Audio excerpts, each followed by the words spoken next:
Sometimes known as the Queen of Spiders, or the Queen of the Demonweb Pit, the Dark Mother, the Mother of Lusts, the Lady of Chaos, the Weaver of Destiny, and a lot of other titles, some that are more kind than others.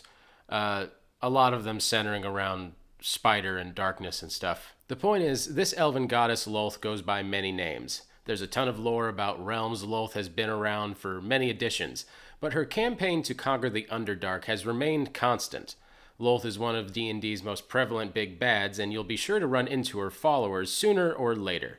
Is it even possible to navigate the Underdark and defeat the nefarious Queen of the Spiders and her followers, though? Well, on today's episode, we're hoping to... Jeez!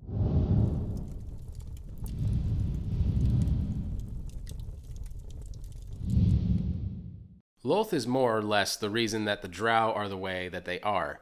The Spider Queen features prominently in Dark Elven culture, and her insatiable need for sacrifices fuels the Drow conquest and enslavement of others. Lolth demands full and unwavering control over the Drow, and will raise entire Dark Elf cities to quell any rebellion against her. She wasn't always like this, though. Originally, Lolth was Arashni, goddess of the Dark Elves, artistry, destiny, and consort of Corellin Lorithian, the patron creator of elves, if you didn't know. At some point, she craved more power and plotted against Corellin. There are entire books devoted to the resulting battles and betrayals, but the short story is that Arashni lost, was demonized, and exiled into darkness. The phrase petty and spiteful sums up a lot of the history that followed. Arashni took the new name Lolth and spent thousands of years trying to get back at her former lover by manipulating the Dark Elves and waging war on every sort of elf and anything else that got in her way. She's had varying degrees of success in this, caused some massive upheavals, a few interplanar wars, and has typically been defeated at the last second by some heroic do-goodery, or some very subversive do-battery. She also has her own realm called the Demonweb Pit, that she separated from the Abyss. I guess she just needed something way worse than that. The majority of Drow worship Lolth to some degree, though other deities from the Dark Seldrine are constantly jostling for more power and followers, usually just to be overcome by Lolth again, though. Lolth keeps her worshippers tightly in line by constantly weeding out the weak, shall we say, through ritual sacrifice and combat, though it's really just a way to get rid of the disloyal. Almost all of Lolth's clergy are female, and the rather fiercely matriarchal culture of the Drow goes together with the Lolth's preferential treatment of female followers.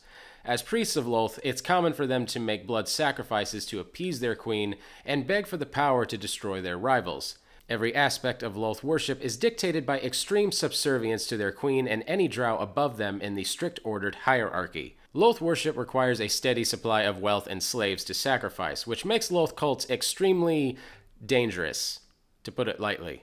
Drow cities deep within the Underdark are often the final destination for captives stolen from worlds away, or smaller hidden cults to the Spider Queen are often the reason for sudden disappearances. If these sacrifices also happen to be surface elves or worshippers of other gods in the admittedly small Drow pantheon, then all the better. It's common for a Drow city to have temples dedicated to her worship, and a platinum spider figurine, black spider, silver spider, or some other adornment as a sign that you're dealing with one of Lolth's servants. To start with, Lolth is a goddess sometimes listed as a lesser or intermediate deity, but a deity all the same. Lolth dwells in the Demonweb Pits. Unless your campaign is taking you down some very crazy routes, you'll never be in a situation where you'll have to fight Lolth directly. Instead, you'll be battling against her followers. We have several lower-level assassins and cultists, but the only thing that could even come close to representing the Spider Queen would be the Drow Matron Mother. The Drow Matron is an extremely powerful enemy, and would perfectly represent either the big bad Lolth cult leader at the end of the campaign, or potentially as a weakened form of Lolth herself, which I tend to go with myself. Though this may be obvious to some, Lolth is a deity and really shouldn't be on the old combat roster. Her minions, however, are practically on par with goblins and orcs when it comes to stereotypical bad guys. There's not a lot of opportunity for moral ambiguity here. Lolth worshippers are evil, and using them as the villains in any encounter is a strong signal that the players should go all out and fight. When setting up Lolth or her underlings as the antagonists in your story, try to do so subtly. Try to think of Lolth as a puppet master leading the players to their doom. Go for the aha moments and we should have never trusted you moments. As for actual combat, drow statistics and spiders, for that matter, exist across all tiers of play, but I find fighting Lolth cultists fits best toward the end of Tier 1 and into Tier 2. However, defeating a matron mother before she performs some horrible act to further Lolth's plans can be an epic ending for a Tier 4 adventure. Want to really do something different, I suggest using this demon lord as a warlock patron. You can go straight out of the player's handbook and use the fiend. We understand it's not an 100% overlap here, but it can be nice to see some non-rogue and non-cleric drow, especially in your dark or dungeon areas. When it comes to fighting Lolth with your fellow PCs, as a goddess, you shouldn't be fighting Lolth directly, but will likely have to deal with her followers, most likely female drow. Followers of Lolth can take many forms, but expect at least some drow trickery. For those who have to take on Lolth with their fellow PCs, as a goddess, you shouldn't be fighting Lolth directly, but you will likely have to deal with a lot of her followers, most likely female drow.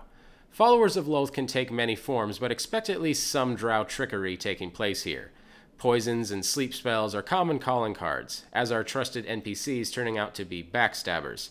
Once you're aware that Lolth cultists are coming for you, be especially wary of NPCs and your long rests. Lolth cultists can be very patient, and ambushing the party while they sleep is right in their wheelhouse. Rest in shifts, even while in taverns and other supposedly safe resting places. You never know which friendly innkeeper or other innocent NPC is a Lolth cultist in disguise. While not universally used, most drow, and therefore Lolth cultists, like using poisons. If you're unable to reliably end a poison condition magically, consider buying a supply of antitoxins. They're typically pretty cheap, available in most general stores, and can help you resist the titular drow poison that so commonly coats their weaponry.